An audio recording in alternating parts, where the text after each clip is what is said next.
Hi, I'm Susie Owens, and my comic book alter ego Flaxen appears today with Mike Jarek on Sci-Fi Buzz. Sci-Fi Buzz is off the launch pad. Today our payload includes the hottest things in comics. That certainly includes Flaxen, as well as the rebirth of the Man of Steel. Rene Auberjonois shifts his shape into the interview chair to discuss his Deep Space Nine chameleon Odo. Harlan Ellison introduces us to a world of great authors. And what is Introvision? It's one of Hollywood's best-kept special effects secrets. Oh, that's gotta hurt!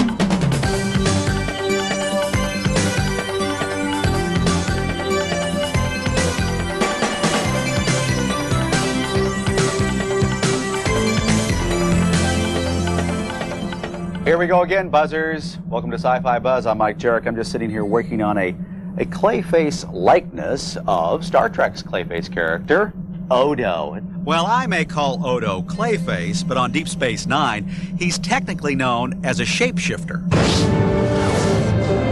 Pursuing two renegade Klingons, the ship's security officer comes to an obstacle. What does he do? Until now, he'd no doubt blast through with a phaser. But Odo, the shapeshifter on Deep Space Nine, merely changes his gelatinous form. People say, oh, I love you as Odo, and I go, oh, thank you, and I really love it when you change shape, and I go, oh, thank you, because it doesn't have much to do with me, you know, it's done by a computer. But I understand that because when I sit at home and watch it on television, when I saw the first episode, when that man threw that thing at me and my head went whoop, whoop, and came back together, I just went, wow! I cannot justify taking you into this wormhole. We have no idea what we're dealing with in there. A classically trained actor, Rene Auberjonois finds his alien character a challenge. Odo was discovered as an infant with no memory, adrift in a spaceship. All my life I've been forced to pass myself off as one of you, always wondering who I really am. Well, the answers to a lot of my questions may be somewhere on the other side of that wormhole. The thing about Odo that I find the most interesting is the fact that there is this intense loneliness and need to find out who he is. And of course, that's a primal thing that all human beings can relate to. None of us know who we are. None of us know if there are any others like us in the universe. And that's what Odo personifies. Rene isn't a familiar face to sci-fi fans, but his voice is frequently used in cartoon fantasies. Les poissons, how I love les poissons! Most recently, he was Louis, the castle chef, in The Little Mermaid.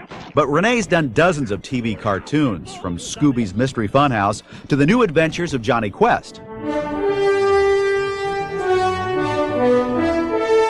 When he joined the Star Trek crew for Deep Space Nine, Rene found that playing an alien does have its drawbacks. His yoga training has come in handy. I come in 4:30 in the morning. I'm not even really awake yet. I sit down in the chair and I don't go to sleep, but I zen out. I go into a place and this poor makeup artist stands on his feet and glues this thing on my face for 2.5 hours of like doing surgery. It's very intricate, difficult work to do, and I sit there and I'm just at peace. And the difficult part for me is wearing it for 14 hours. That's hard. No doubt the hardest part is not scratching at the pieces of prosthetics glued to his face. But maybe that restraint helps Rene manufacture Odo's great deadpan humor. They haven't broken any laws here. You can't just throw them in jail. You know, Cardassian rule may have been oppressive, but at least it was simple. The latest TV ratings show that Deep Space Nine is already in second place among weekly syndicated shows. Once a low-profile actor, Rene Auberjonois will no doubt soon become a big star. My favorite fan letter I have up on our refrigerator, it's to Dear Miss Auberjonois, I think you're one of the sexiest actresses around. Well, now no Star Trek fan will make that mistake. Most of you Trekkers already know that Deep Space Nine was not Renee's first Star Trek acting job. He played Colonel West in the film Star Trek VI: The Undiscovered Country.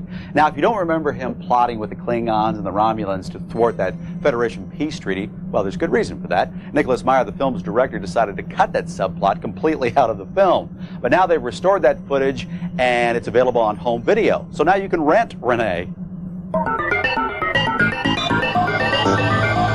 My name is Harlan Ellison. I live in Los Angeles, and I'd like to recommend a marvelous novelette that appears in the March 1993 issue of Asimov's Science Fiction. It's a story called Death on the Nile by Connie Willis. Death on the Nile is an absolute tour de force, combining elements of the great fantasy Outward Bound, the film, and the Agatha Christie Death on the Nile novel in a completely new way. It is a remarkable story, and I urge everyone to read it.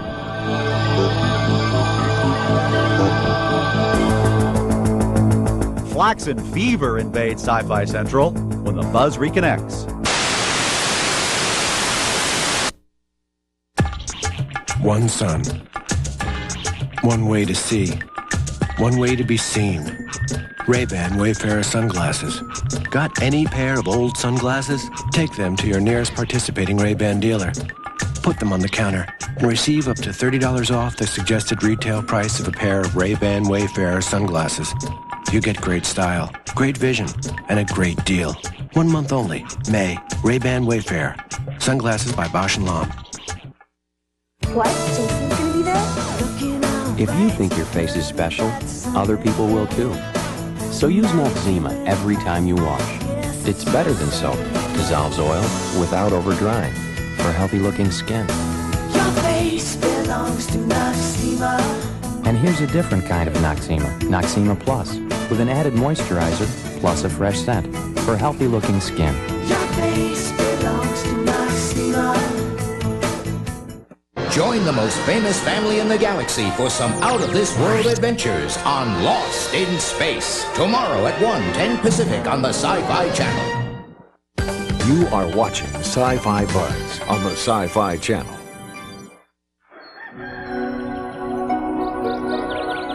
For the past month, American businesses have been waking up to a great offer.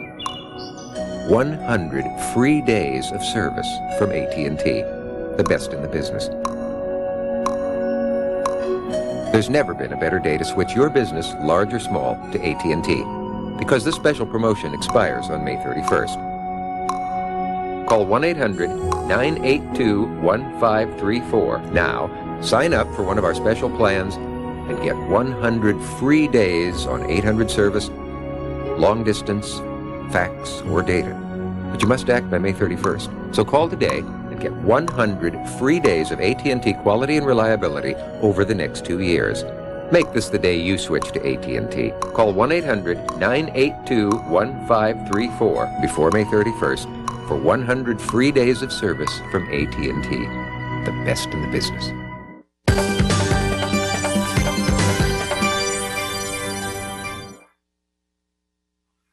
I'm in the heart of Melrose Avenue, where trends are set and fads are fashioned. To find out what's hot and what's not at this bastion of comic book mania, the Golden Apple. The reason I collect comics is for the stories. I like the idea of superheroes. When I collect comics, I usually buy one to read and one to put away. I've stayed with the X-Men because some of the characters have actually gotten more feminine.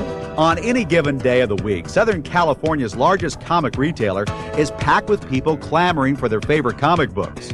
Back issue manager Michael Johnson, an avowed zealot since he was 6, put the craze into perspective for us. Fire off some of the hot titles now. Hottest titles right now, 10. Okay, I'll think we have Spawn. Spawn's a hot title. That's for the Image label. We have Exo Man of War, which is Valiant. We have X-Men, which is Marvel. Superman's very hot right now, of course. Batman's very hot. And we have other Image titles like Cyberforce, Savage Dragon. We have other Valiant titles such as Rye and the Future Force, Harbinger, and let's see, we have one more, Wolverine. There's 10 right there. What are some of the hot trends in comics right now? Hologram covers, prism covers. It's eye appeal. That's what makes people look at it. They'll notice that there's something interesting about it, and hopefully they'll read the inside as well.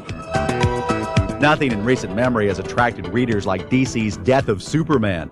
Although the great comic superhero was knocked off last November, interest still runs high, and prices even higher. What do you think is going to happen to this guy above you? Good question. I think for right now, he's in limbo. Not sure if he's going to come back. It's going to be 4 different people claiming to be him. They're going to have his spirit. But we might see Clark Kent coming back. Still not sure. What do you think of that whole Superman deal, how they handled that? It was good. It got more people reading the book. People who hadn't read Superman in a long time came back and said, oh, I remember this when I was a little kid. And then they saw other books and went, you know, this looks pretty good too. Maybe we'll check this out. And I want to tell you about another hot comic. This one's called Flaxen. And what better way to pique your curiosity than to meet Flaxen herself? Here's Susie Owens. Hello there. In the flesh, so to speak. So tell me this. Who is Flaxen, and why does she look so much like you? Flaxen is me. I'm Susie Owens, and this is the first comic book where the character and the story are both real.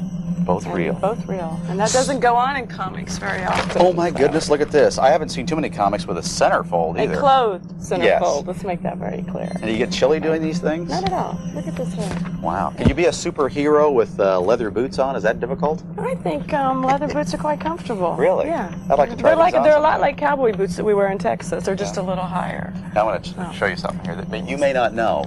Look what Flaxen has.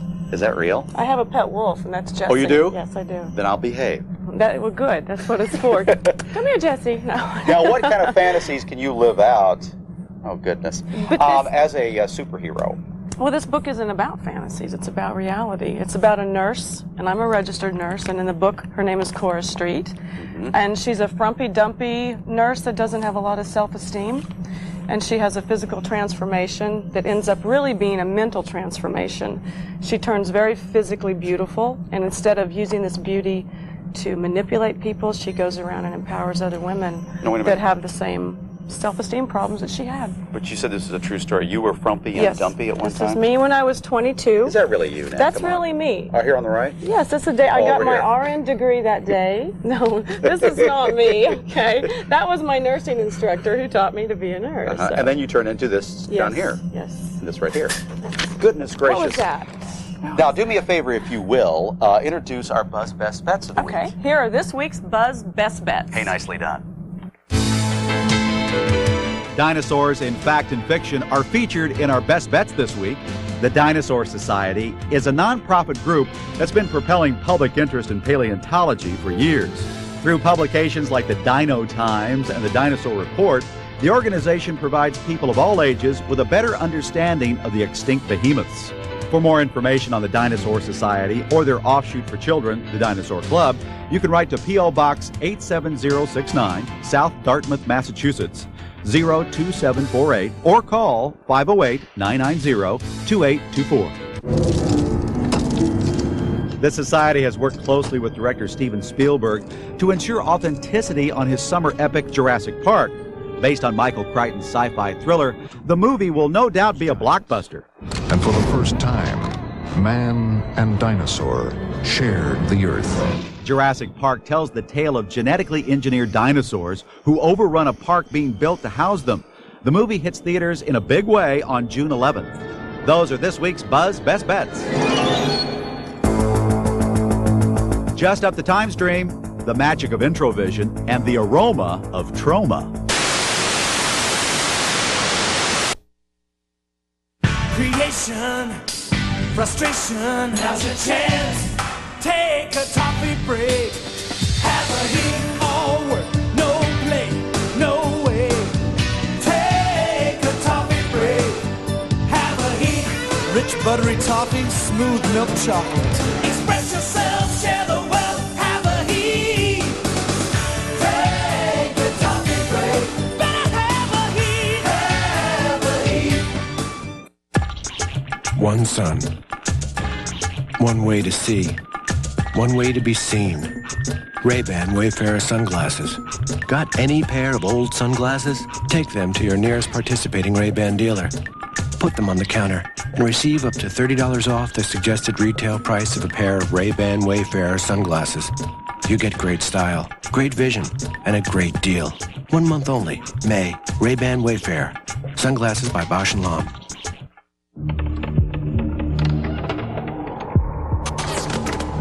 You are watching the Sci-Fi Channel. Do you realize just how much difference there is in life insurance rates from one insurance company to the next? For instance, if you're in good health and don't smoke cigarettes, Garden State Life Insurance may be able to save you as much as 50% off the cost of your life insurance. That's right, 30, 40, 50% off what you'd have to pay for a comparable amount of coverage elsewhere. And not just this month, but year after year for the rest of your life. Savings like that are well worth looking into. So if you need $100,000 to $1 million or more of quality term life insurance, you owe it to yourself to get the facts fast by calling now for this free information package, including a personal coverage proposal that shows you just how much your savings might be. There's no obligation, no sales pressure, and it could be a real eye-opener. 800-652-5151. Toll free, 652-5151. Call Garden State Life Insurance today. 800-652-5151.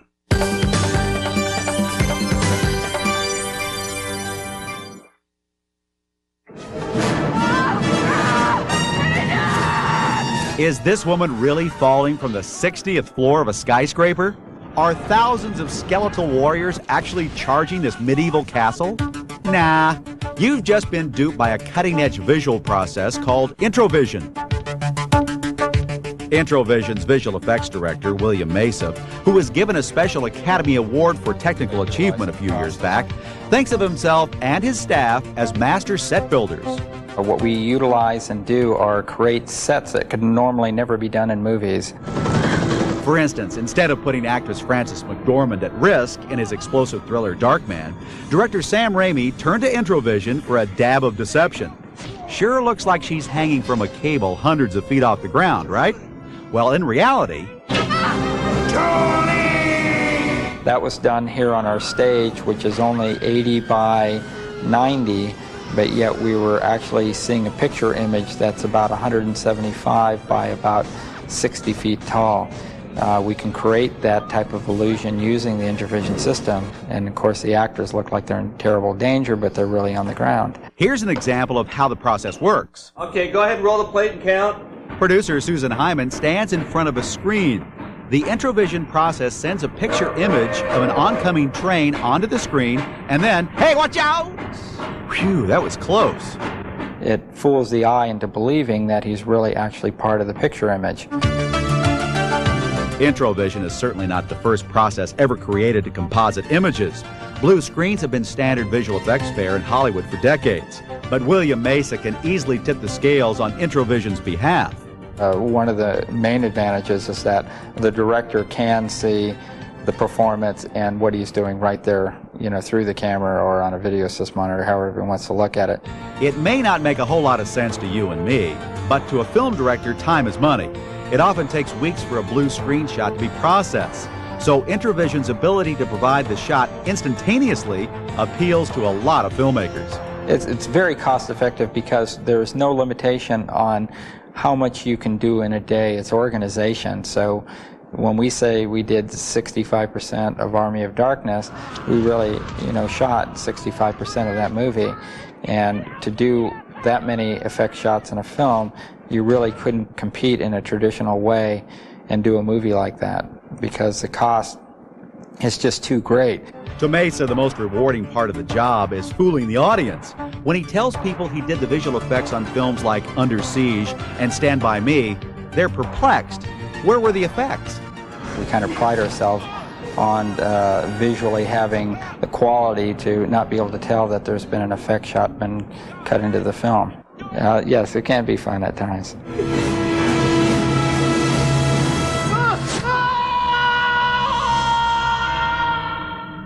Write down this number at the bottom of your screen and consider it your invitation to call the Buzzboard line and give us the buzz about your favorite books, movies, and TV shows. Now, for a limited time only, each and every caller will receive a copy of Leonard Nimoy Sings, a great album. It is a limited offer. We're out of them. In fact, it's over. Ethelred II, ethics, ethnic, ethnology, ethnocentricity. Now, get this. The dictionary says ethnocentrism is a belief in the superiority of one's own ethnic group. And this is good, under xenophobia, be with you in a moment here, xenophobe is a person unduly fearful or contemptuous of strangers or foreigners, especially as reflected in his political or cultural views. Now, I know there may be a few of you out there saying, why is this idiot reading to me from the dictionary? That's because I want you to understand the nature of what it is I'm going to say to you, because I'm going to use the words xenophobia and ethnocentrism.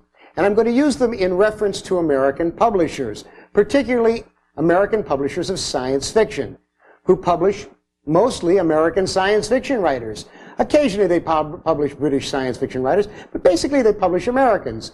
And they have an absolute aversion to translating from other languages the famous and the eloquent and the excellent writers who write science fiction and many other things into English so that you can read them. They would much prefer to sell you endless Star Trek novels, endless trilogies about furry, fuzzy creatures on mythical quests for rings or swords or rectal suppositories or whatever it is those fuzzy little things are always going for. But they won't bother to translate for you the writings of some famous writers in Japan or in France or in Sweden. I mean, even Australia is as alien to them as the dark side of the moon. Now, I have a small list here, and I brought it with me so that I could read you some names, so that if you happen to see any of these people's names, you'll look them up. Because American publishers are too busy publishing trash to really take any chances. It's a market-driven genre, and they want more stories that have fantasy trilogy material, and they don't really want to go for anything dangerous. I would recommend to you, for instance, the great Swedish fantasist Sven Krister Svan. In Sweden, there's also the work of Bertil Martinsen. There are two great fantasists who work you don't even know because they don't bother to translate them into English. In Argentina, Luisa Valenzuela, although she has been translated into English, you can reach her and you can find her stuff if you want. In Japan, if you haven't read the work of Kobo Abe, work like The Boxman and Inner Ice Age 4, you just haven't read. And in Australia, there are people like Terry Dowling and Lucy Sussex, Sean McMullen, Peter Carey, Russell Blackford, Greg Egan, Leanne Fromm. These are just a few of the names that you're not getting because of the ethnocentricity of American publishers. And when they award the Nobel Prize, and they give it to some writer you've never heard of from Zamboanga or New Zealand, you say, who the hell ever heard of him? Well, the rest of the world has heard of him, or her. But you haven't, because you're being denied all of these great works. Because all they want is to give you jello. They want to give you mush. You got to resist that. You got to say, I don't want any more mush. No more dopey trilogies about fuzzy-footed creatures. Fast forward to Troma, a company where bad is good and poor reviews mean many trips to the bank.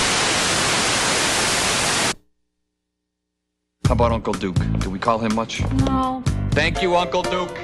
Next. Thank you. Next. It's tough finding people for one of those long-distance calling circles. Next.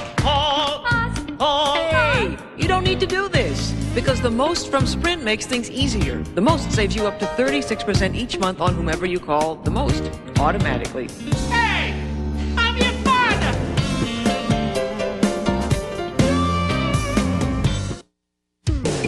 Double your refreshing. So refreshing. Double your enjoyment. Oh, no single gum, double freshened your mouth like double mint gum.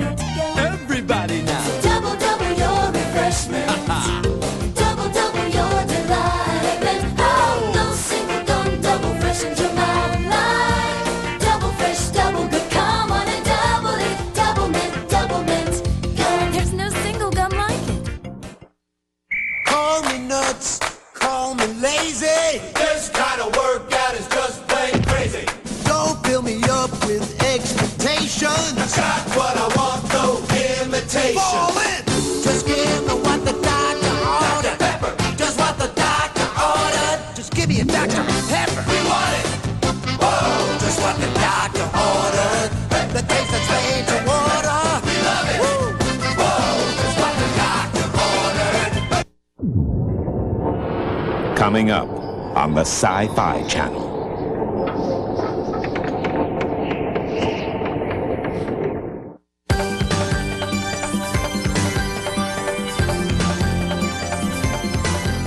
You are watching Sci-Fi Buzz on the Sci-Fi Channel. One sun. One way to see. One way to be seen. Ray-Ban Wayfarer sunglasses. Got any pair of old sunglasses? Take them to your nearest participating Ray-Ban dealer. Put them on the counter and receive up to $30 off the suggested retail price of a pair of Ray-Ban Wayfarer sunglasses. You get great style, great vision, and a great deal. 1 month only. May. Ray-Ban Wayfarer. Sunglasses by Bausch & Lomb. They survived a nuclear blast that hurled them out of Earth's orbit. We're out of control. But as they search for a new home, Our priorities are survival and the search for an alternative place to live. can they survive a collision course It's gonna crash. with strange new worlds? We do not commit mindless violence. Martin Landau, Barbara Bain, and Catherine Schell. Space, 1999. Weekdays at 6:30, 3:30 Pacific. Look what we got from Troma, a whole box full of mutant stuff that is so stomach-turning that I may lose it yet. A Maylocks moment here. Look at this helicopter. Is this cool or what? You have your eye on that, don't you? Okay, look, Ellison, your headshots came in. It's actually the Toxic Avenger there. And check out this deluxe mutant. This thing actually oozes real pus. What a feature. And it's oozing now. You want it? Now, who would have thought that all this stuff would be marketable? Well, I'll tell you who. Lloyd Kaufman and Michael Hers. Troma was founded by Lloyd Kaufman and Michael Hers on the premise to find world peace through celluloid. Basically, they were under the impression that they could make fine motion pictures to entertain the masses that would also have a message to them as well. Okay, so maybe you have to dig a little deeper for the message in a Troma movie, past all the sex, violence, and green gooey stuff. But Class of Nukem High stemmed from an article on nuclear power plants being built near schools. And let's not forget the environmental theme behind Troma's biggest hit to date. The movie that put Troma on the map seems to be The Toxic Avenger. Since its inception 2 decades ago, the most successful marketing ploy in Tromaville has been their unique ability to tailor the perfect title to each and every release. A nymphoid barbarian in dinosaur hell. Dead dudes in the house, man. Surf Nazis must die. Perhaps it's because of those attention-grabbing titles that struggling thespians clamor to ignite their careers in Troma flicks. Over the past 20 years, there are some terrific stars who have come out of Troma. Kevin Costner, cinema's most dynamic personality in Shadows Run Black. The fearless Lord Korra, played by international superstar Lyle Wagner. I can also tell you some famous people that are not in Troma movies. Certainly Robert Redford is in absolutely no Troma movies. Madonna is in no Troma movies, although almost was in a Troma movie, but unfortunately that is one of the few instances where we did not have the foresight to be able to keep her in. Despite some bad calls, like blowing off Madonna, Troma has prevailed and continues to plow past the critics with nary a scratch. Even the studios that truly had rejected Troma for years are now calling us up, and they want that Troma thing, that Tromaology, that Troma-esque feeling. Can't believe this. I'm eating smelly dead fish, and I'm loving it.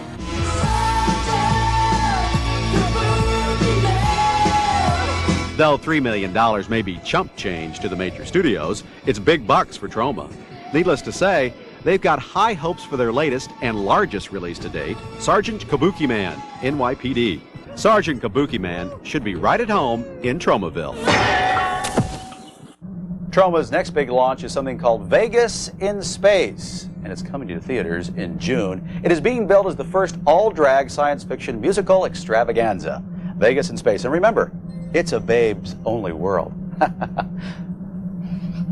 What's that aroma? Well, it must be Troma. I'm Mike Jarrett. Just a flickering video ghost leaving Earth's atmosphere on a journey to the end of time. What am I talking about? I'll send you a postcard. See you next time.